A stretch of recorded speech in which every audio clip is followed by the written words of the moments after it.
চাটনির মতো, তার থেকে আবার 4 ভাগ করে 4 পাহাড়ের মধ্যে ফেলে দাও, ডাক দাও, আল্লাহর হুকুমে উড়ে আসো। সুবহানাল্লাহ। সুম্মা দুহুন্না ইয়াতিনাকা সায়া, তারা উড়ে তোমার কাছে চলে আসবে। সুবহানাল্লাহ। তাফসীরকারীরা আলো বলেছেন যে ইব্রাহিম আলাইহিস সালাম গোশত মিশানোর সময় প্রত্যেকের ঠোঁটগুলার মাথার অংশটা মিশান নাই, রেখে দিয়েছেন। সেগুলা উড়ে এসে যখন আসতেছিল এদের মাথাগুলো তার সাথে যোগ হয়ে যাচ্ছে ইব্রাহিমের সামনে। সুবহানাল্লাহ। ইব্রাহিম আলাইহিস সালামকে আল্লাহ বললেন আল্লাহ আজিজুন হাকিম, আল্লাহর জাতের পক্ষে এগুলা কোনো বিষয় নয়। সুবহানাল্লাহ, কোনো বিষয়। সে আল্লাহর উপরে এই জাতের কোনো প্রশ্ন করা, ব্ল্যাক হোল কিভাবে ক্রস করলো, দূরত্ব কিভাবে ক্রস করলো, এগুলো কি আল্লাহরে বলার কোনো জিনিস? সম্মানিত শ্রদ্ধেয় উলামায়ে কেরাম, শ্রদ্ধাভাজন মুরব্বীগণ, বাইতুল মামুরে জুমার নামাজ আদায় করার জন্য সমবেত সর্বস্তরের মুসল্লি ভাই সব, আসসালামু আলাইকুম ওয়া রাহমাতুল্লাহি ওয়া বারাকাতুহু।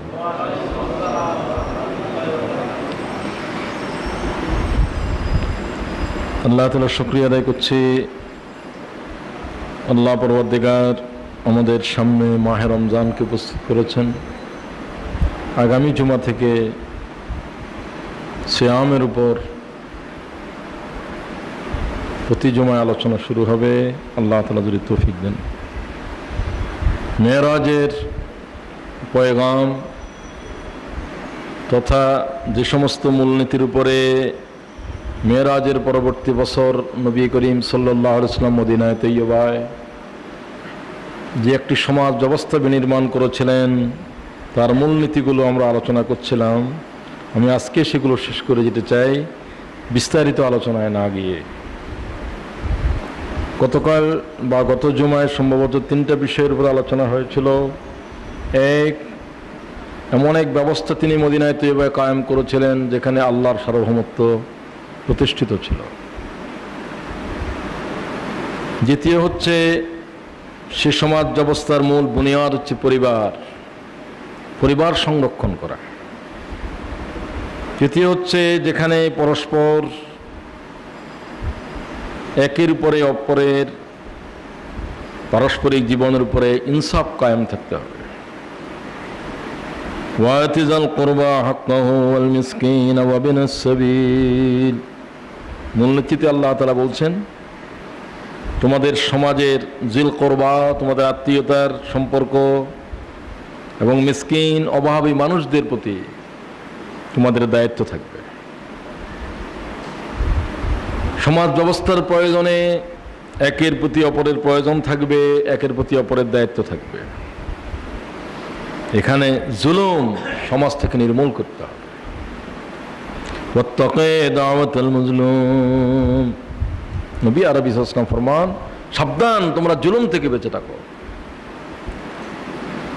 ফাইন্নাহু লাইসা বাইনাহু ওয়া বাইনাল্লাহি হিজাব। মজলুম এবং আল্লাহর মাঝখানে কোনো পর্দা নেই। মজলুমের আহাজারি, মজলুমের রোনাজারি, মজলুমের চিৎকার ভয়াবহ বিষয়। মজলুম কোনো মুসলমান হওয়া শর্ত নয়, কোন মুসলিম সমাজের যে কোনো মানুষ যিনি মজলুম হচ্ছেন, আল্লাহর যে কোনো বান্দা, এমনকি যে কোনো প্রাণী পর্যন্ত, তারাও যদি কারো হাতে জুলুম হয়, আল্লাহ তাআলা মজলুমের পক্ষে কিয়ামতের দিন বাদী হবে। সুবহানাল্লাহ। এরপরে চতুর্থ বিষয় আল ইতিদাল ফি সারফিল আমওয়াল ওয়া আতাইহা। সকল ক্ষেত্রে সমাজের প্রতিটি জীবনের প্রতিটি ক্ষেত্র থেকে অপচয় রোধ করতে হবে। অপচয় যে কি ভয়াবহ বিষয়। একদিকে অনাহার কৃষ্ট মানুষের মিছিল চলছে, আরেকদিকে সম্পদের প্রাচুর্যের অপচয় চলছে। মুহাম্মদ সাল্লাল্লাহু আলাইহি ওয়াসাল্লাম মদিনায় তৈয়বায় এমন ব্যবস্থা কায়েম করো যেখানে সমাজের প্রতিটি ক্ষেত্র থেকে অপচয়ের দ্বার রুদ্ধ করে দিতে হবে। আল্লাহ তাআলা মূলনীতিতে বলেন ওয়ালা তুবাজ্জিরু ওয়ালা তুবাজ্জির তাবযীরা। কোনো অবস্থাতেই ইসরাফ করার, অপচয় করার কোনো সুযোগ নেই। ইন্নাল মুবাজ্জিরিনা কানু ইখওয়ানাশ শায়াতিন। ইখওয়ানাশ শায়াতিন, অপচয়কারীদের সাথে আল্লাহ বলছে তারা কার ভাই? শয়তানের ভাইরা মুমিন হইতে পারে না। সুতরাং অপচয়কারীদেরকে আল্লাহ তাআলা ঈমান বহির্ভূত কাজের সাথে সম্পৃক্ত বলে কোরআন তাদের বিষয়ে অভিযোগ উত্থাপন করছে। ওয়া কানা শাইতানু লিরাব্বিহি কাফুরা। খাওয়া যাবে, পান করা যাবে, অপচয় করা, অপচয়ের অনেক অর্থ আছে। এরপরে ৫ম নম্বরের বিধান হচ্ছে চরমপন্থা পরিহার করতে হবে। আত-তায়েশ মুতাওয়াজিনা বাইনাল ইফরাত ওয়াত তাফরিত। ইসলামে কোনো চরম ব্যবস্থা নাই, মাঝামাঝি পথকে ইসলাম গ্রহণ করেছে। কারো মালিকানাই থাকবে না এক চরম, আর মালিকানা থাকবে গুটি কতক মানুষের। না, ইসলাম বলছে সম্পদের মালিকানার বন্টন করতে থাকো, মালিকানার বন্টন। সুবহানাল্লাহ, মালিকানারে বন্টন করো। একটা কারখানার 10,000 শ্রমিক, 3 ভাগের 1 ভাগ শ্রমিককে কারখানার মালিকানা দিতে হবে। ইনসাফপূর্ণ বিধান। 2 ভাগ তোমরা নাও, 1 ভাগ ম্যানেজমেন্টে পাবে, 1 ভাগ যারা অর্থ বিনিয়োগ করেছো। আর যে শ্রমিক যার ঘামের কারণে এই প্রতিষ্ঠান দাঁড়িয়ে আছে, তাকে বেতনের উপরে 3 ভাগের 1 ভাগ মালিকানার বন্টন করো। আল্লাহু আকবার। ইনসাফ সমাজে কায়েম হলে লক আউট, মিল বন্ধ করা, মিল জ্বালাও পোড়াও কিছু থাকবে না। মালিকেরা কোনোদিন তার নিজের কারখানায় আগুন দেবে না, শ্রমিক রুখে দাঁড়াবে। সুতরাং এই যে সমাজ ব্যবস্থার ভিতরে আজ চরমপন্থা চলছে ইসলামের বিরোধী। وَإِمَّا تُعْرِضَنَّ عَنْهُمُ ابْتِغَاءَ رَحْمَةٍ مِّن رَّبِّكَ تَرْجُوهَا فَقُل لَّهُمْ قَوْلًا مَّيْسُورًا। কোনো বিষয়ে যদি তোমাদের সম্পদের ঘাটতি থাকে, অভাবী মানুষরা যখন তোমাদের কাছে হাত পাতবে, সাবধান, যদি দিতেও না পারো তাদের সাথে সৎ আচরণ করবে, সুন্দর কথায় তাদেরকে সান্ত্বনা দেবে। ওয়া আম্মা সাইলা ফালা, শক্ত আওয়াজে তোমরা অভাবী লোকদেরকে আঘাত করবে না। এরপর তাকসিমুল আরজাক বিল কিসত। সম্পদকে আল্লাহ যা কিছু দিয়েছেন তার বন্টন ব্যবস্থার ত্রুটি বিদরিত করতে হবে। এমনভাবে সম্পদ বন্টন করো, হ্যাভ এবং হ্যাভ নটস। কিছু লোকের কাছে সম্পদের প্রাচুর্যের পাহাড় জমতেছে, আর বাকিরা নিঃশেষ হয়ে যাচ্ছে। এই অবস্থার ভিতরে সমতা আনতে হবে, সমান করে দেওয়া নয়, কিন্তু গ্যাপটা যেন অনেক কমে যায়। একেবারে সমান করে দিলে সমাজ চলবে না।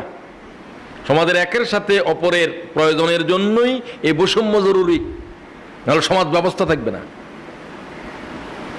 এই সমস্ত সমান করার চিন্তাটা হলো আরেক উন্মাদনা, পাগলামি।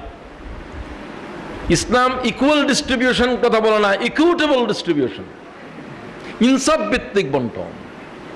একজনের বয়স্ক 18 বছরের মানুষ অথবা 8 বছরের বাচ্চা কি খাবে, তার পেট যতটুকু অতটুকু খাবে। আর 30 বছরের যুবকের খানা তার চাইতে অনেক বেশি হবে। এর 8 বছরের আর একে সমান করতে গেলে একজনের জন্য কম হবে, আর একজনের জন্য বেশি হবে। এটা ইকুয়াল ডিস্ট্রিবিউশন নয়, ইকুইটেবল ডিস্ট্রিবিউশন, ইনসাফ ভিত্তিক বন্টন। আপনি এই ধরনের ব্যবস্থা সমাজের উপরে কায়েম করেন। ওয়ালা তাজআল ইয়াদাকা মাগলুলাতান ইলা উনুকিকা ওয়ালা তাবসুতাহা কুল্লাল বাসত। একেবারে হাত খুলে দেওয়া, একেবারে হাতকে বেঁধে রাখা, এই দুটারই মাঝখানে অবস্থান করতে হবে। ইসলামের গোটা ব্যবস্থাটাই হচ্ছে ইনসাফপূর্ণ। ইন্না রাব্বাকা ইয়াবসুতুর রিজকা লিমান ইয়াশাউ ওয়া ইয়াকদির। আল্লাহ তাআলা ইচ্ছা করে রিজিকের ভিতরে কম বেশি করেন। আগে বলেছি সমাজ ব্যবস্থার প্রয়োজনে কোরআন বলছে ওয়াল্লাযীনা ইযা আনফাকু লাম ইউসরিফু ওয়া লাম ইয়াকতুরু ওয়া কানা বাইনা যালিকা কাওয়ামা। খরচের ক্ষেত্রে অতিরিক্ত অপচয় করা যাবে না, একেবারে বখালতিও করা যাবে না, এর মাঝখানটাই হচ্ছে তোমাদের চলার পথ। এরপরে 7 নম্বরের বিধান হচ্ছে তারকুত তুরুক কাতলুল আওলাদ ওয়া যাবতিল ওয়ালাদাতিহিম খাশিয়াতা ইমলাক। অর্থ কষ্টের ভয়ে, দারিদ্রতার ভয়ে সন্তান আসার পথ রুদ্ধ করা যাবে না। মানব বংশের স্বাভাবিক আগমনের পথ খোলা রাখতে হবে। কেন? বেশি সন্তান হলে মাতা পিতারা অভাবে চলে যাবে। এটা সাধারণ দৃষ্টিভঙ্গিতে বলা হয়ে থাকে। মানুষের একটা সন্তান শুধু খেতে আসে না, সে পৃথিবীতে অনেক অবদান রাখতে আসে। দেখা যায় বাপের 12টা সন্তানের ভিতরে শেষ সন্তানটাই এই পরিবারের জন্য, গোটা জাতির মানবতার জন্য অনেক অবদান রেখেছে। ঠিক কিনা? পথ যদি রুদ্ধ করে দেওয়া হতো, রবীন্দ্রনাথ ঠাকুর তার পিতার ত্রয়োদশ সন্তান, 13 নম্বরের ছেলে। যদি আমি দুইটাই বলতাম যে দুটার পরে আর পৃথিবীতে সন্তান আসতে পারবে না, তাহলে এই ধরনের প্রতিবাদর মানুষ পৃথিবীতে হয়তো আসার পথ আমরা রুদ্ধ করে যেতাম। এটা সঠিক নয়। বরং আজকের নোবেল পুরস্কার বিজয়ীদের অন্যতম ব্যক্তি ভারতের অমর্ত্য সেন, তিনি বলছেন, যে কথার উপরে তিনি নোবেল প্রাইজ পেয়েছেন, তিনি বলছেন সম্পদের অভাবের কারণে দারিদ্রতা পৃথিবীতে আসে না, বন্টনের ত্রুটির কারণে দারিদ্রতা পৃথিবীর উপরে আসে। এই কথাটা আজ থেকে 1500 বছর আগে মুহাম্মদুর রাসূলুল্লাহ সাল্লাল্লাহু আলাইহি ওয়াসাল্লাম বলে দিয়েছেন। সম্পদের বন্টনের ত্রুটি দূর করো। এটা খুব মৌলিক বিষয়। এগুলো এক একটা বিষয়ের উপরে ঘন্টার পর ঘন্টা কথা বলার বিষয় আছে, সময় নেই। আজকে আমাকে 14টা কথা বলে দিতে হবে। সুতরাং সন্তান হত্যা করা যাবে না, তবে মায়ের স্বাস্থ্যগত কারণে জন্মকে নিয়ন্ত্রণ করা, পরিবারকে নিয়ন্ত্রণ করার জন্য এই পরিকল্পিত পরিবার গঠন করা ইসলামে অবৈধ নয়। এই ক্ষেত্রে ফোকাবিদদের রায় হচ্ছে দুটো কারণ। একটা সন্তান এখন আছে, মায়ের স্তন চুষতেছে, আর একটা সন্তান পৃথিবীতে এসে যাচ্ছে। 2 বছর পর্যন্ত এই মায়ের স্তনের ভিতর এই বাচ্চারই 2 বছর পর্যন্ত হক আছে। আর একটা এখন এসে গেলে তো 2 বছর তার দুধে খাওয়ানো যাবে না। ওয়াফিসালুহু ফি আমাইন ওয়াফিসালুহু ফি, 2 বছর পর্যন্ত এই সন্তানকে স্তন্য দিতে হবে তার মাকে। এর অধিকার আল্লাহ, এই অধিকার কোরআনে বর্ণনা করে দিয়েছে। এই একটা কারণ পরিবার নিয়ন্ত্রণের জন্য। আর একটা কারণ হলো, আর একটা সন্তান গ্রহণ করার জন্য মায়ের যে স্বাস্থ্যগত যোগ্যতা দরকার, সেই যোগ্যতা যদি মায়ের না থাকে, অসুস্থ হয়ে যায়, আর একটা সন্তান গ্রহণ করার, সন্তান প্রসব করার অবস্থাই তার নাই, হয়তো 2টা সন্তান সিজার হয়েছে, আর একটা সন্তান সিজার হওয়ারও ডাক্তাররা বলছে সিজার আশঙ্কা রয়েছে, এইরকম অবস্থায় তার সন্তান গ্রহণ করার ক্ষেত্রে ডাক্তারদের অভিমত এই রায়ের উপরে শরীয়তের ফকিরা রায় দিয়েছে। এই দুটো কারণ। এখানে কিন্তু দারিদ্রতা একটাও নাই। একটা হচ্ছে স্বাস্থ্যগত কারণ, আর একটা হলো ওই সন্তানের লালনের জন্য তার স্তন্যদান করার অধিকারের কারণ। কথা বোঝা যায় কিনা? এই 2টি কারণে মায়ের সন্তান গ্রহণ না করা বা সন্তান আরো হওয়ার ক্ষেত্রে ঠেকানো যাবে। ওয়ালা তাকতুলু আওলাদাকুম খাশিয়াতা ইমলাক। সাবধান, আপনি ওই ব্যবস্থা সমাজে জারি করে দেন যেখানে মানব বংশের পথ রুদ্ধ করে যারা দাঁড়িয়েছে তাদেরকে সরিয়ে দেন। এ বিধান কায়েম করেন যে সন্তান হত্যা করা যাবে না দারিদ্রতার ভয়ে। বেশি সন্তান আসলে মানুষ মারা যাবে। মানুষ কয় হাত দিয়ে কাজ করে? কাজ করার জন্য 2 হাত, চলার জন্য 2 পা, শোনার জন্য 2 কান, দেখার জন্য 2 চোখ, খাওয়ার জন্য কয় মুখ? খাওয়াটাকেও বড় করে দেখলা কেন? এই যা খায় তার সাথে বেশি অবদান রাখে। ঠিক কিনা বলেন? এর ভিতরে আগামী দিনের বড় বড় বিজ্ঞানী ঘুমিয়ে আছে, দেশ পরিচালনা করার মতো যোগ্যতা সম্পন্ন মানব এর ভিতরে লুকিয়ে আছে। আপনি পৃথিবীতে আসার অধিকার আছে, তারও তো অধিকার আছে। ওই 2 কারণ ব্যতি রেখে খাশিয়াতা ইমলাক, কোরআনের স্পষ্ট আয়াত, রিজিকের ভয়ে তারে খাওয়াতে পারবো না, দারিদ্রতার ভয়ে তোমরা মানব বংশকে পৃথিবীতে আসার পথ রুদ্ধ করে দাঁড়াতে পারবে না। সুবহানাল্লাহ। এটা খুব গুরুত্বপূর্ণ একটি বিষয়। উন্মুক্ত মন, অনাবিল চিন্তা নিয়ে কথাগুলোকে ভাবতে হবে। কথা আমার নয়, কথা দুনিয়ার কোনো মানুষের নয়, কাল আল্লাহ আজ্জা ওয়াজাল, কার কালাম? এই বিধান জমির উপরে কায়েম করো। ওয়ালা তাকতুলু আওলাদাকুম খাশিয়াতা ইমলাক নাহনু নারযুকুহুম ওয়া ইয়্যাকুম। আল্লাহ তাআলা বলে কিভাবে যে আল্লাহ তাদেরকে রিজিক দিবেন যিনি তোমাদেরকে রিজিক দিচ্ছেন, তাদের কথা আগে বললেন। নাহনু নারযুকুহুম ওয়া ইয়্যাকুম, কুম আসলো পরে, হুম আসলো আগে। যাদেরকে তোমরা রিজিকের ভয় করছো, আল্লাহ বলছে তাদের রিজিক আল্লাহর জাতের হাতে। সুবহানাল্লাহ। তোমরাই তাদের রিজিক বন্টন করতেছো না, আর বলছো তোমরা পৃথিবীতে আসবে না। তাহলে এই জনপদে কত মানব থাকতে হবে? এখন পৃথিবীর বিজ্ঞানীরা বলছেন পৃথিবীর এক দেশের সম্পদের উপরে আরেক দেশের মানুষের অধিকার আছে। কানাডার ভিতরে কোনো মানুষ নাই, প্রাচুর্যের পর প্রাচুর্যের সম্পদ, সেই সম্পদের ভিতরে মানবতার হক আছে। এখন মানুষেরা বলছে, বিজ্ঞানীরা বলছে। সুতরাং পৃথিবীর এই এলাকার মানুষ, এটা এক পৃথিবী, মানুষ তার প্রয়োজনের জন্য তাকে হাজার খণ্ডে বিভক্ত করেছে, ঠিক কিনা? পৃথিবীতে এক জাতের, এক আল্লাহ তাআলার। আকাশ যার, জমিন যার, সূর্য যার, এই পৃথিবীর গোটা মালিকানা কার? আল্লাহ তাআলার। সুতরাং তোমার কাছে পৃথিবীর সমগ্র পৃথিবীর প্রাচুর্য আছে, এই প্রাচুর্যের ভিতরে পৃথিবীর অন্য এলাকার। এখন তো গ্লোবাল ভিলেজ, পৃথিবী একটা পরিবার। আমরা এক ভাই এখানে, আরেক ভাই ওখানে, আরেক ভাই ওখানে, এই অবস্থায় চলে যাচ্ছে।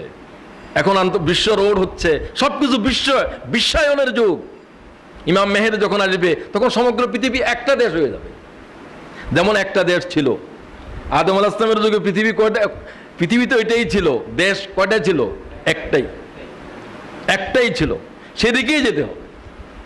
তাহলে এর ভিতরেও অনেক দারিদ্রতার, আমরা যেটাকে বলছি, এর সমাধান নিহিত আছে। এখন আপনার কাছে আছে, আপনি মনে করেন এগুলো আপনার। ইসলামে এরকম বহু সম্পদ আছে যেগুলোর উপরে আপনার জমির ভিতরে সোনার খনি পাওয়া গেছে, আপনার জায়গার ভিতরে গ্যাস পাওয়া গেছে। ইসলামের হুকুমতের আইন হচ্ছে এই জাতির সম্পদের মালিক কেউ একক থাকতে পারবে না, সঙ্গে সঙ্গে গভর্নমেন্ট এটা সিজ করতে হবে। ইসলামী গভর্নমেন্ট এগুলো গ্রহণ করবে। এই গ্যাসের ভিতরে গোটা এলাকার জনপদের অধিকার আছে। আপনি যদি বলেন যে এটা আমার জায়গার ভিতরে সোনার খনি, আমার জায়গার ভিতরে গ্যাস পাওয়া গেছে, আমার জায়গার ভিতরে কয়লা পাওয়া গেছে, এটা জমি, এটার মালিক আমি, জমি এটার মালিক আল্লাহ, তুমি কিছুদিন ভোগ দখল করবে। তবে এর নিচে যদি এরকম সম্পদ থাকে যে সম্পদের মালিকানা গোটা জনপদ, দেশের সব মানুষ, সেটা আর ব্যক্তিগত পর্যায়ে রাখার সুযোগ নাই। এই দৃষ্টিভঙ্গি দিয়ে কথা বুঝতে হবে। এটা তো এখন গভর্নমেন্টও করছে, এটা ইসলামী গভর্নমেন্টেরও বিধান। এটা হযরত ওমর তো এই কথার ফয়সালা দিয়েছেন, জমি তোমার, জমি যদি চাষ না করো 2 বছর জমি খালি থাকবে, জমি যে চাষ করবে তাকে জমি দিয়ে দেওয়া হবে। তুমি জমিন রাখবে, জমিন চাষ করবে না, অনামাজি থাকবে। তাহলে তো এরকম একজন মানুষ তার আবাদ করবে না, বেআবাদি জমিন রেখে দেবে, রাখতে পারবে না। তাহলে বোঝা গেল ভোগ দখলের ক্ষেত্রেও এগুলোকে অনাবাদ রাখলে হাজার হাজার মানুষের রিজিক বন্ধ হয়ে যাবে, ঠিক কিনা বলেন? সেগুলোকে আবাদ করার ব্যবস্থা করতে হবে। হয় আপনাকে আবাদ করতে হবে, না হলে যে আবাদ করবে তার মালিকানা ছেড়ে যেতে হবে। আপনি আরেকটা কিছু করবেন, আপনি যতটুকু আবাদ করতে পারেন ততটুকু রাখবেন। সামগ্রিক দৃষ্টিকোণ থেকে আমাদের দেশে তো একটু অনেক চিন্তাধারার মধ্যে, ওই যে বললাম পুঁজিবাদী চিন্তা, এটাও প্রান্তিক চিন্তা। ইসলাম এই ধরনের চিন্তাকে প্রতিহত করার নির্দেশ দিচ্ছে। ওয়ামা মিন দাব্বাতিন ফিল আরদি ইল্লা আলাল্লাহি রিজকুহা, জমিনের উপরে কোনো বিচরণশীল প্রাণী নাই যে প্রাণীকে আল্লাহ তাআলা বলেন রিজিক আমি আল্লাহর হাতে নাই। রিজিকের জিম্মাদার কে? আল্লাহ। আপনাকে অবশ্যই চেষ্টা করতে হবে। আল্লাহ বলে পাখিদেরকে আমি রিজিক দিই। কোন পাখি কি বাসায় বসে থাকে না জমিনে বিচরণ করে? বিচরণ করার কাজ আপনার। কতটুকু পাবেন বিচরণ করার পরে, যা পাইছেন তাই, ওটা আপনার রিজিকে ছিল। বাসার উপরে কেউ রিজিক আনবে না। হ্যাঁ, যারা উড়ার ক্ষমতা নাই তাদের রিজিক তাদের মায়েরা এনে এখানে খাওয়াবে যতদিন উঠতে পারে না। এটা সৃষ্টির বিধান। যখন সে উড়াল শুরু করবে তখন তার মা তাকে ওই মায়ের ভিতরে আর থাকে না, তাকে আর বসে মায়ে খাওয়াবে না, সে তখন তারা ডানা দিয়ে উড়া শুরু করবে। এটার নাম তাওয়াক্কাল। বাসার ভিতরে বসে রইলেন, আল্লাহর উপরে তাওয়াক্কাল করলেন, এটার নাম তাওয়াক্কাল নয়। তাওয়াক্কাল হলো জমিনে বের হইতে হবে, প্রচেষ্টা চালাতে হবে, এরপর আপনি যেটা পেলেন সেটা হলো আপনার রিজিক। লাউ আন্নাকুম, হুজুর পাক সাল্লাল্লাহু আলাইহি ওয়াসাল্লাম ফরমান, তোমরা পাখিদের মতো তাওয়াক্কাল করো। লাউ, পাখিরা যেরকম করে তাওয়াক্কাল, তাওয়াক্কালুনা আলাল্লাহি হাক্কা তাওয়াক্কুলিহি লারাযাকাকুম, পাখিদের মতো তোমাদেরকে আল্লাহ রিজিক দিবেন। তাকদু খিমাসান ওয়া তারাহু বিতানা, শূন্য উদরে তারা বেরিয়ে যায়, সারাদিন জমিনে ঘুরে, আর ভর্তি পেটে তারা বাসায় ফিরে। কে তাদেরকে রিজিক দেয়? তাদের কোনো ব্যাংক ব্যালেন্স নেই। সুতরাং এটার নাম তাওয়াক্কাল। কিছু নাই বা শূন্য হাতে, আমার পরিশ্রম নেই, আমার হাত পা নিয়ে যা আল্লাহ দিয়েছেন জমিনে বেরিয়ে যেতে হবে, মেহনতের ময়দানে যেতে হবে। লারাযাকাকুম কামা ইয়ারযুকুত তাইর, তোমরা পাখিদের মতো আল্লাহর জাতের উপর তাওয়াক্কাল করো। তাকদু খিমাসান ওয়া তারাহু বিতানা। ইমাম তিরমিজি হাদিস নিচ্ছেন, নবী আরবি ফরমান, শূন্য উদরে বেরিয়ে যায় আর ভর্তি পেটে তারা বাসায় ফিরে। যে আল্লাহ তাদেরকে রিজিক দিচ্ছে, সে আল্লাহ তোমাকে, তোমার আওলাদদেরকেও রিজিক দেবে। সুতরাং সন্তান হত্যা করা, জন্ম নিয়ন্ত্রণের এই দুইটি কারণ ব্যতি রেখে আল্লাহর বান্দাদেরকে পৃথিবীতে আসার পথ রুদ্ধ করেছে যারা, তাদেরকে সরিয়ে দিতে হবে। এই আইন মদিনায় কায়েম করো। সাদ্দু আবওয়াবুজ জিনা ওয়াল ফাওয়াহিশ, হে মুহাম্মদ সাল্লাল্লাহু আলাইহি ওয়াসাল্লাম, এমন ব্যবস্থা কায়েম করো জিনা ব্যভিচারের পথ যেন রুদ্ধ হয়ে যায়। কিছু রুদ্ধ পথ খুলে দাও, আর কিছু ব্যভিচারের পথ কি করো? বন্ধ করে দাও। সমাজ থেকে জিনা, সমাজ থেকে ব্যভিচার, অশ্লীলতাকে রুদ্ধ করে দাঁড়াতে হবে। ওয়ালা তাকরাবুজ জিনা, আল্লাহর বিধান নাযিল হচ্ছে, ইন্নাহু কানা ফাহিশা ওয়া সাআ সাবিলা। এই হচ্ছে সবচেয়ে নিকৃষ্ট আর ঘৃণ্য পথ, জিনার ব্যভিচারের পথ। ইসলাম বিয়েকে সহজ করেছে, জিনার উপরে কঠোর শাস্তি আরোপ করেছে, ঠিক কিনা? রাসূলুল্লাহ হজ্জাতুল বিদায় বলে দিয়েছে, আল আওলাদু, সন্তান হচ্ছে লিল ফিরাশ ওয়াল আহিরুল হাজার। ক্বাল রাসূলুল্লাহ সাল্লাল্লাহু আলাইহি ওয়াসাল্লাম ফি হজ্জাতুল বিদা।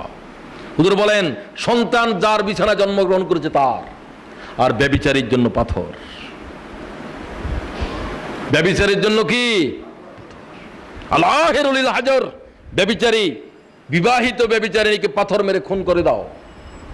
ব্যভিচারের জন্য শরীয়তের এত শক্ত বিধান, তাকে আবক্ষ মাটির নিচে দিয়ে মৃত্যু না হওয়া পর্যন্ত পাথর মারতে থাকো। হ্যাঁ, যারা বিবাহিত নয় তাদের শাস্তি একটু লঘু। বিবাহিত জানাকার, তার ক্ষমার কোনো পথ নাই। যদি ইসলামের আদালতেই যাদের কোনো আসামি আসে, আপনারা আমরা কায়েম করতে পারবো না। বিধান কায়েম করার জন্য ইসলামী নিজাম, শরীয়তের বিধান কায়েম করার জন্য শরীয়তের সরকার লাগবে, ঠিক কিনা বলেন? আপনি মধ্যখান দিয়ে আইন একটা কায়েম করবেন, এরা করতে গেলে সমাজের উপরে ফিতনা ফাসাদ আসবে, আসবে কিনা? আপনি হাত কাটে যেতে যান চোরের, অথচ চুরি করার পথ রুদ্ধ করতে হবে। যে অভাবের কারণে চুরি করে, সে অভাবের পথ রুদ্ধ করতে হবে। হযরত ওমর বলছেন, যতদিন পর্যন্ত মদিনা থেকে দুর্ভিক্ষ যাবে না অভাবের সময়, ততদিন পর্যন্ত হাত কাটার বিধান স্থগিত থাকবে। সুবহানাল্লাহ। মানুষ অনাহারে মারা যাচ্ছে, তো অনাহারগ্রস্ত মানুষ তো চুরিও করতে পারে। মানুষের রিজিকের ব্যবস্থা দেওয়ার পরেও চুরি করে, এটা স্বভাবের চোর। হাত কাটতে হবে অভাবের চোরকে নয়। কোন চোরকে?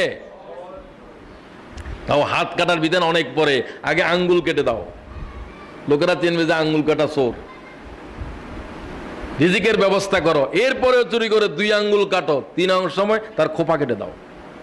লোকেরা করে চুরি করলে হাত কাটে, চুরি করলে শুধু হাত কাটা হবে না, চুরি কেন তার কারণ দেখা হবে, এবং কয়বার করেছে সেটাও দেখা হবে।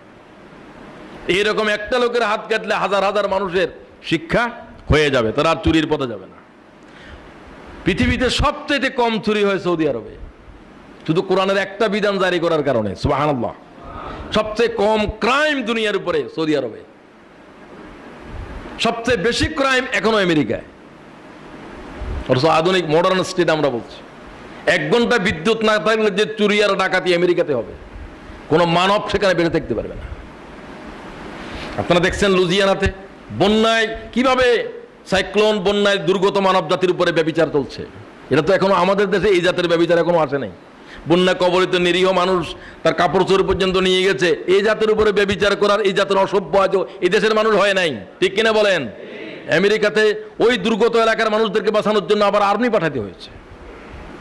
কি সভ্য ভালো করে বুঝেন এখন। সুতরাং এই ব্যভিচার থেকে সমাজ, জাতি, দেশ, জনপদকে বাঁচাতে হবে। এই বিধান আপনি জারি করেন।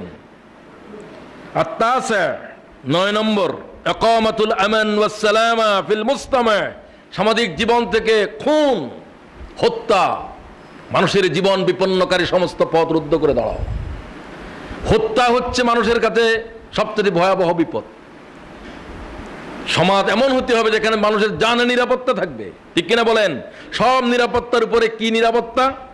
জানে নিরাপত্তা। وقال رسول الله صلى الله تعالى عليه وسلم إن دماءكم وأموالكم وأعراضكم عليكم حرام كحرمة يومكم هذا في بلدكم هذا في شهركم هذا। হে মানুষেরা, তোমাদের একের জন্য অপরের রক্ত হারাম, তোমাদের একের জন্য অপরের ইজ্জত হারাম, তোমাদের একের জন্য অপরের মাল হারাম। কাহরমাতে ইয়াউমিকুম হাযা, আজকের আরফাতের দিন যেমন আল্লাহর কাছে হারাম পবিত্র। ফি বালাদিকুম হাযা, এই মক্কা নগরী যেমন হারাম, আল্লাহর কাবা যেমন হারাম। একের জন্য অপরের রক্ত, একের জন্য অপরের জীবন, তার ইজ্জত, তার সম্মান কি করে দিয়েছে আল্লাহ তাআলা? হারাম। 4টা কারণ ব্যতি রেখে কোনো মানব খুন পৃথিবীর উপরে এক কাতরা খুন জারি হতে পারবে না। কয়টা কারণ? ওয়ালা তাকতুলুন নাফসাল্লাতী হারামাল্লাহু ইল্লা বিল হক। কোরআন শরীফের অপর আয়াতে আল্লাহ জবাব দিচ্ছেন, যথার্থ কারণ ব্যতি রেখে কোনো মানব খুন করা যাবে না। তাহলে খুনেরও কিছু কারণ। 1 নম্বর কারণ, খুনির শাস্তি কি? কিসাস। খুন করেছো, তোমার শাস্তি কি? যে অঙ্গ নষ্ট করেছো, তোমার শাস্তি সেই অঙ্গ। এটা তৌরাতের আইন, ইনজিলের আইন, জবুরের আইন, কোরআনের আইন। লম্বা আয়াত আছে, আমি সেদিকে যাচ্ছি না, সময় কম। ওয়ালাকুম ফিল কিসাসি হায়াত ইয়া উলিল আলবাব। হে জ্ঞানীগণ, হত্যাকারীকে হত্যা করার ভিতরে মানব জাতির জীবন নিহিত আছে। সুবহানাল্লাহ। মানব জাতির জীবন নিহিত আছে। হত্যাকারীকে বাঁচিয়ে রাখার মধ্যে না হত্যাকারীকে হত্যা করার মধ্যে? হত্যাকারীকে হত্যার ভিতরে লক্ষ লক্ষ মানবের জীবন নিহিত আছে। সুতরাং হত্যাকারীর প্রতি কোনো দয়া নাই, সে তো মানব খুন করে চলছে। 1 নম্বর, হত্যাকারীর উপরে কিসাস গ্রহণ করো। 2 নম্বর, ওই যে বললাম বিবাহিত জানাকার, তার শাস্তি কি? হত্যা। কি? রাসূল পাক সাল্লাল্লাহু আলাইহি ওয়াসাল্লাম একেবারে কোরআন এবং হাদিসে বর্ণিত, ওয়াল আহিরু লিল হাজার, জানাকারের উপরে পাথরের শাস্তি বলবৎ করো এবং মৃত্যু না আসা পর্যন্ত পাথর মারো। এরকম শক্ত বিধান শরীয়তে অন্য কোনো গুনাহের জন্য দেয়া হয় নাই। এরপর আরেকটি কারণ, এই যে কেউ যদি জাহাদের জমিনে আল্লাহ তাআলার দ্বীন শরীয়তকে জমিনের উপরে কায়েম করার পথ রুদ্ধ করে দাঁড়াতে চায়, তার সাথে যদি সংঘর্ষ হয়, ইসলাম কায়েম করার পথে কেউ যদি রুদ্ধ করে দাঁড়ায়, তাহলে তার সাথে যে যুদ্ধ হবে, সেই ধর্মের যুদ্ধেও হত্যা কি আছে? জায়েজ। কয় কারণ গেল? আর কোন মুসলমান ইসলাম গ্রহণ না করতে পারো, কাফের থাকার অধিকার আছে, কিন্তু ইসলাম একবার গ্রহণ করার পরে, মুসলমান হওয়ার পরে যদি আবার কয় আমি এখন থেকে ইসলাম ত্যাগ করলাম, কাফের হয়ে গেলাম, তোমাকে জীবিত রাখা শরীয়তের বিধান নেই। মুরতাদকে জিন্দা রাখা বিধান নেই। মুরতাদের শাস্তি কি? কতল। কি? কয়টা কারণ গেল? এই 4 কারণ ব্যতি রেখে আল্লাহর কোন গোলাম, আগেই বলে দিয়েছি, এই কারণ প্রতিষ্ঠা করার জন্য কোন সরকার লাগবে? যে সরকার কোরআনের বিধান জমিনে কায়েম করবে। এটা কায়েম করেন নাই, ওটা কায়েম করেন নাই, মধ্যখানে জেনার উপরে আপনি হত্যার বুক পর্যন্ত মাটির ভিতরে কাটার নির্দেশ দিলেন, আপনি তো উম্মাত, আপনাকে বরং তাকে হত্যা করলে আপনার উপরে হত্যা লাজম হবে, ঠিক কিনা বলেন? যিনি এই জাতের হুকুম দিবেন তারে প্রথম কতল করতে হবে, কারণ সে তো যে বিচারে করেছে এই জাতের বিচারের রায় করে কোনো মানুষ হত্যা করার কোনো অধিকার তার নাই। এরপরে আসেন এরপরের বিধান, 9 নম্বর গেল, এবার 10-এ আসেন।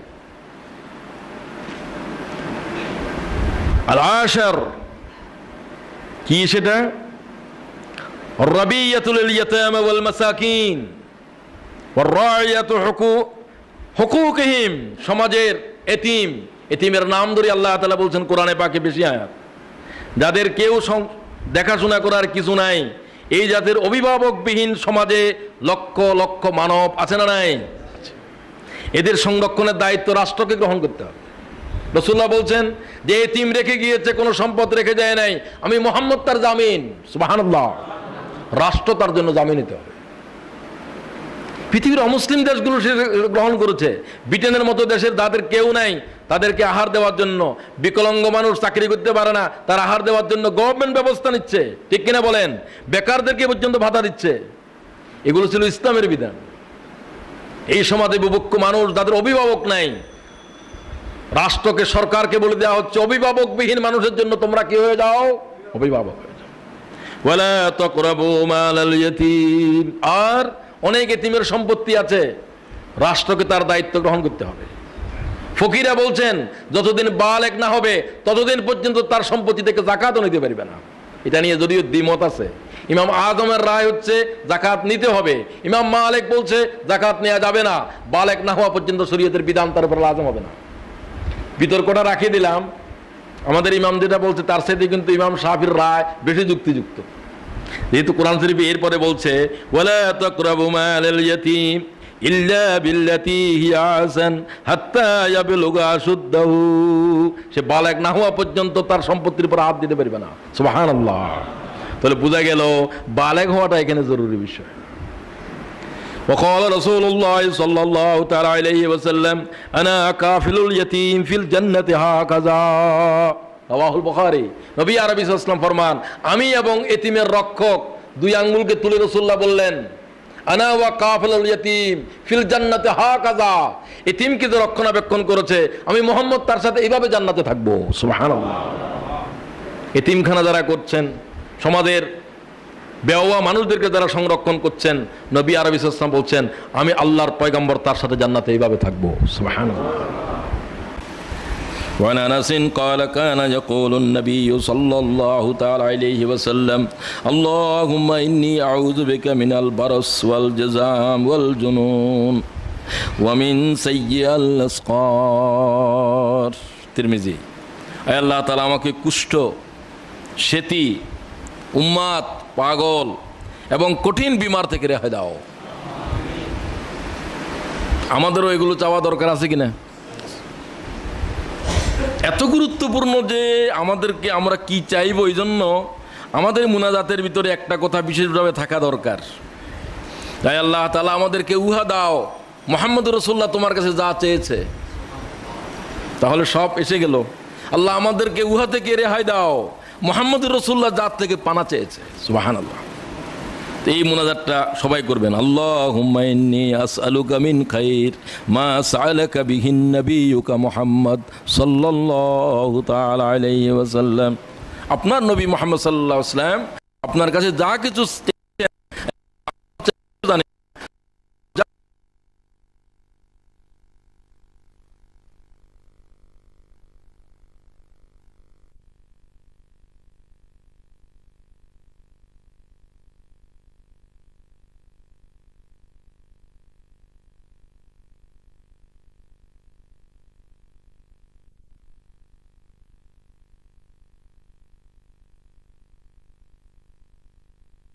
সেগুলোকে রেহাই দেন।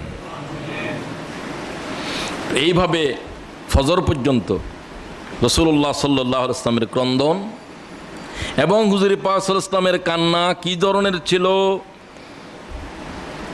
কান্নার আওয়াজ কিরকম ছিল,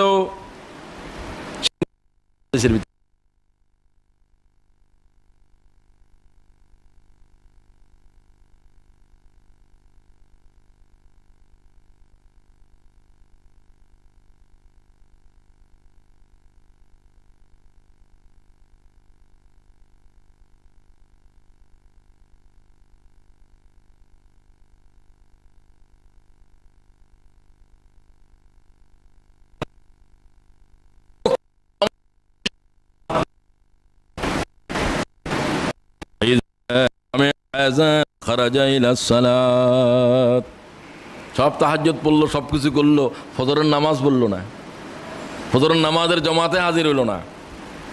এই সব কিছুই কোনো মূল্য থাকবে? নবী পাক সাল্লাল্লাহু আলাইহি ওয়াসাল্লাম তখন মসজিদের দিকে যেতেন যখন হযরত বেলাল বলতেন আশহাদু আন্না মুহাম্মাদার। রাসূল পাক, হযরত আয়েশা বলেন, রাসূল পাক তখন ঘরের থেকে বের হইতে শুরু করতেন। আল্লাহু আকবার। হুজুর পাকের রিসালাতের সাক্ষ্য যখন দেওয়া হতো তখন আল্লাহর পয়গম্বর হুজরা থেকে নামাজের জন্য বের হইতেন। তখন অবশ্য এখনও বায়তুল্লাহতে আমাদের এখানের মতো আধা ঘন্টা 1 ঘন্টা বসে থাকার কোনো নিয়ম নাই। সুন্নত নামাজ পড়তে 4 রাকাত নামাজ পড়তে যতক্ষণ, ফরজ নামাজের আজানের পরে অতক্ষণ। তো এখানে আমরা তো আধা ঘন্টার পরেও মুসল্লিদের অনেকে আসা সম্ভব হয় না। সম্ভবের জন্য একটু দেরি করে আজান দেওয়া হয় যেন আপনারা আসতে পারেন। এরপরে আসেন ফজরের পরে রাসূল পাক সাল্লাল্লাহু আলাইহি ওয়াসাল্লাম কী করতেন। আমি অল্প সময় বলে যেতে চাই, যেহেতু লম্বা আলোচনা, দিন শেষ করতে করতে মাস চলে যাবে। তারপরেও আমাদেরকে যতক্ষণ যায় ততক্ষণ পর্যন্ত এই আলোচনা শুনতে হবে। কি বলেন? আজকের জন্য শেষ হলো।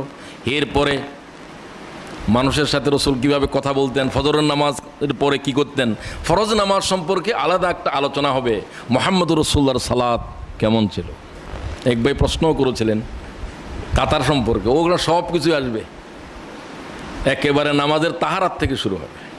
সেটাই আলোচনার পরে ইনশাআল্লাহ তাআলা, আল্লাহ তাআলা যদি তৌফিক দেন। وعن أنس قال رسول الله صلى الله تعالى عليه وسلم من صلى হুজুর পাক সাল্লাল্লাহু ফরজ নামাজের পরে, ফজরের নামাজের পরে সাল্লাল ফজর ফি জামাহ সুম্মা কাদা, রাসূল পাক নামাজের পরে মসজিদ থেকে হঠাৎ করে দৌড়ে বেরিয়ে যেতেন না, বিশেষ করে ফজরের নামাজের পর। ফজরের নামাজের পর কি করতেন?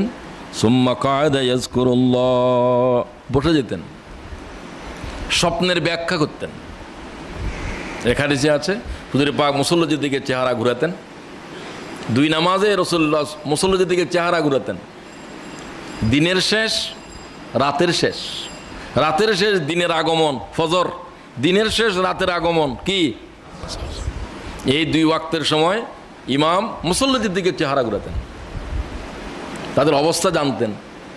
রাতের ভিতরে কার কি অবস্থা আছে, কে আসলো না আসলো, খোঁজ খবর, কে রাত্রে কি স্বপ্ন দেখলেন।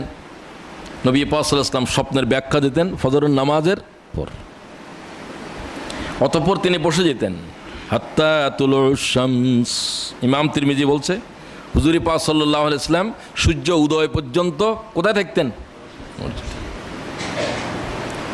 খুব জরুরি থাকলে তো চলে যাবেন, কারো অফিস আছে, আদালত আছে, গাড়ি ধরতে হবে, ভিন্ন, এগুলো মুস্তাহাব জিনিস। যাদের যাদের পক্ষে সম্ভব, যেদিন যেদিন সম্ভব সেভাবে আমল করার চেষ্টা করবেন। আমল করার নিয়মগুলো শিখিয়ে দেওয়া হচ্ছে। একবার ফজরের পরে আবার ঘুম, জোহর পরে আবার ঘুম, শুধু ঘুম গেলে হায়াত তো শেষ হয়ে যাচ্ছে, হায়াত শেষ হয়ে যাচ্ছে। আল্লাহ আমাদের হায়াতের বাঁচাও। এরপরে তিনি কি করতেন? সূর্য উঠে যাওয়ার পরে সুম্মা সাল্লা রাকাতাইন, কয় রাকাত? রাকাতাইন। কোন কোন হাদিসের ভিতরে আরো বেশি সময়, জোহার সময়ে 4 রাকাত, 8 রাকাত পর্যন্ত আছে, বেশিও আছে। তবে ইশরাক বলতে কোনো কিছু হাদিসের ভিতরে নাম পাওয়া যাচ্ছে না। হাদিসে জোহার কথা আছে। তো বুজুর্গরা যেহেতু তুলোর শামসে কয় সূর্য উদয়ের পরে 2 রাকাত, কে গো এটাকে ইশরাক বলেছেন। মরুগুলো তপ্ত হয়ে যেত। হুজুর বলেন বাচ্চাগুলো যখন পা রাখতে, উটের বাচ্চাগুলো পা গরম, ওই ওয়াক্তের সময় নামাজ, সেটা কি নামাজ? সালাতুত জোহর। তো এই হাদিসের দ্বারা যে হুজুর পাক সূর্য উদয়ের পরে কতক্ষণ পরে, এটা নিয়ে অনেক বিতর্ক আছে। বাস অন্তত 2 রাকাত কমপক্ষে নামাজ রাসূল পাক আদায় করতেন। হুজুর বলছেন যারা এই 2 রাকাত নামাজ আদায় করবে, কানাত লাহু কাআজরিন হজ্জাতিন ওয়া উমরাহ, তাদেরকে 1 হজ 1 উমরার সওয়াব দেওয়া হবে। যে কথা রাসূল তাকিদের সাথে বলেছেন, ক্বাল রাসূলুল্লাহ তাম্মাতিন তাম, 1 পূর্ণ হজ 1 লেন। যারা ফজরের নামাজ পড়ে জিকিরে ব্যস্ত থাকে, হাদিসের ভিতরে বর্ণিত আছে। আল্লাহু আকবার। আমরা শুনো আয়াদুরু মা ইসমিহি শাইউন ফিল আরদিম, বলা হয়েছে যারা এটাকে সালাসা মাররা, কয়বার পড়বে? সৃষ্টি সৃষ্টি কোনো ক্ষতি তার করতে পারবে না। সুবহানাল্লাহ। এরপর রাসূল সাল্লাল্লাহু আলাইহি ওয়াসাল্লাম আরও বলতেন, ইস্তেগফার পড়তেন। সাইয়্যিদুল ইস্তেগফারের নামও আছে ইস্তেগফার। আস্তাগফিরুল্লাহ রাব্বি মিন কুল্লি যামবিন ওয়া আতুবু ইলাইক। আস্তাগফিরুল্লাহর উপরে বেশি কথা আছে হাদিসে। ইন্নী লা আস্তাগফিরুল্লাহ ওয়া আতুবু ইলাইহি ফিল ইয়াউমি আকসারু মিন ৭০ মাররা, রাওয়াহুল বুখারী। তোমরা বেশি করে আল্লাহর কাছে গুনাহ মাপ চাও, আমি একদিনের ভিতরে ৭০ বারের বেশি আল্লাহর কাছে গুনাহ মাপ চেয়েছি। সুবহানাল্লাহ। রাসূলের গুনাহ নাই, তারপরেও গুনাহ মাপ চায়, এটা একটা ইবাদত। ইয়া আইয়ুহান নাস তুবু ইলাল্লাহ ফাইন্নী আতুবু ইলাইহি ফিল ইয়াউমি মিআতা মাররা, রাওয়াহু মুসলিম, রাওয়াহুল বুখারী। নবী আরবি সাল্লাল্লাহু আলাইহি ওয়াসাল্লাম ফরমান, উম্মতরা তোমরা বেশি করে তওবা করো। আমি আল্লাহর কাছে, এই হাদিসে বলছেন ১০০ বার আল্লাহর কাছে গুনাহ মাপ চাই। সুবহানাল্লাহ। বেশি করে আল্লাহ তাআলার কাছে গুনাহ মাপ চাইতে হবে। আর কি পড়তেন? সূরা হাশরের কি আয়াত? ওয়াল্লাহুল্লাযী লা ইলাহা ইল্লা হুয়াল হাইয়ুল কাইয়্যুম, ওয়াল্লাহুল্লাযী লা ইলাহা ইল্লা হুয়া আলিমুল গায়বি ওয়াশ শাহাদাতি হুয়ার রহমানুর রহিম। এটা শেষ পর্যন্ত পড়তেন, তবে একেবারে খুব মতবর হাদিসের ভিতরে নাই, দুর্বল হাদিসের ভিতরে আছে, এবং এটার অনেক ফজিলত বলা আছে। ৭০,০০০ ফেরেশতা ওই ব্যক্তির জন্য যারা সূরা হাশরের আখেরি আয়াত পড়বে তাদের জন্য দোয়া করতে থাকে। সুবহানাল্লাহ। আর আল্লাহুম্মা ইন্নী আউযু বিক, এরপরে রাসূল পাক সাল্লাল্লাহু আলাইহি ওয়াসাল্লাম বলতেন আরও যে আল্লাহ তাআলা, যেটা আমরা অনেকেই পড়ি, কুল্লু নাফসিন যায়িকাতুল মউত ৪ বার, আল্লাহুম্মা আজরিনা মিনান নার ৭ মাররা। কয়বার? ৭ বার। আল্লাহুম্মা ইন্না নাসআলুকা, হুজুর পাক চাইতেন, রিযাকা ওয়াল জান্নাহ ৮ বার। এগুলো হাদিসের ভিতরে আছে, আমি সংক্ষেপে বলে যাচ্ছি। হুজুর পাক আল্লাহর কাছে বলতেন, আল্লাহ আমাকে তোমার সন্তুষ্টি এবং আমাকে জান্নাত বকশিশ করে দাও। জান্নাত কয়টি? এটা ৮ বার। আল্লাহুম্মা ইন্না নাসআলুকা রিযাকা ওয়াল জান্নাহ, আল্লাহুম্মা ইন্না নাসআলুকা রিযাকা ওয়াল জান্নাহ। এবং আল্লাহুম্মা আজরিনি অথবা আজরিনা, কোনোটাই বলা যাবে। আল্লাহুম্মা আজরিনি মিনান নার ৭ বার। কেন? জাহান্নাম কয়টি? আল্লাহুম্মা আনতা রাব্বি লা ইলাহা ইল্লা আনতা খালাকতানি ওয়া আনা আবদুকা ওয়া আনা আলা আহাদিকা। ওই সাইয়্যিদুল ইস্তিগফার, এটাকে রাসূল সাল্লাল্লাহু আলাইহি ওয়াসাল্লাম পড়তেন। আরও বহু মসনুন দোয়া আছে, এগুলো রাসূল পাক সাল্লাল্লাহু আলাইহি ওয়াসাল্লাম ফজরের পরে এবং সন্ধ্যায় তিনি পড়তেন। সকাল এবং সন্ধ্যাতে রাসূল পাক সাল্লাল্লাহু আলাইহি ওয়াসাল্লাম যে সমস্ত জিকির করতেন, হাদিসের ভিতরে সেগুলো বিস্তারিতভাবে আলোচনা আছে। আরও পড়তেন, বিশুদ্ধ হাদিসের ভিতরে আছে, বিসমিল্লাহিল্লাযী লা ইয়াদুররু মা ইসমিহি শাইউন ফিল আরদি ওয়ালা ফিস সামাই ওয়া হুয়াস সামিউল আলিম ৩ মাররা। আর পড়তেন, আল্লাহুম্মা ইন্নী আসআলুকা আফিয়াতা ফিদ দুনিয়া ওয়াল আখিরাহ, রাওয়াহু আবু দাউদ। وعن صوبان قال من عبد مسلم يقول إذا أمسى إذا أصبح ثلاثة رضيت بالله ربا وبالإسلام دينا وبمحمد نبيا إلا كان على الله أن يرضي يوم القيامة। এই দোয়া যে ৩ বার পড়বে সকাল এবং সন্ধ্যায়, আল্লাহ তাআলা অবশ্যই কিয়ামতের দিন তার উপর রাজি হবে। সুবহানাল্লাহ। তো আসুন আজকের এই পর্যন্ত আমরা শেষ করতে চাই। এরপরে আলোচনা শুরু হবে রাসূল পাক টয়লেট কিভাবে করতেন। ঘরে আসতেন, ঘরে আসার পর স্ত্রী পরিজনের সাথে রাসূল পাক কী আচরণ করতেন, ওযু গোসল রাসূল পাকের কেমন ছিল, গোসল করার আগে কি করতেন, ওযু করার আগে কি করতেন, পেশাব পায়খানা রাসূল পাক, এগুলো মানুষের জীবনের সাথে সম্পর্কিত। পয়গাম্বরদেরও পেশাব পায়খানা আছে না নাই, খাওয়া দাওয়া আছে না নাই, সেগুলো মানব জীবনের জন্য গুরুত্বপূর্ণ বিষয়। আমরা পরবর্তী খুতবাতে সে থেকে আলোচনা করব। রাসূল পাক সাল্লাল্লাহু আলাইহি ওয়াসাল্লামের পোশাক কীরকম ছিল, রাসূল পাক বাথরুম কীভাবে ব্যবহার করতেন, আমাদেরকে সেভাবে করার জন্য সচেষ্ট হতে হবে। যারা কাবুল জুমা আদায় করেন নাই, কাবুল জুমা আদায় করেন। ওয়া আখিরু দাওয়ানা আলহামদুলিল্লাহি রাব্বিল আলামিন।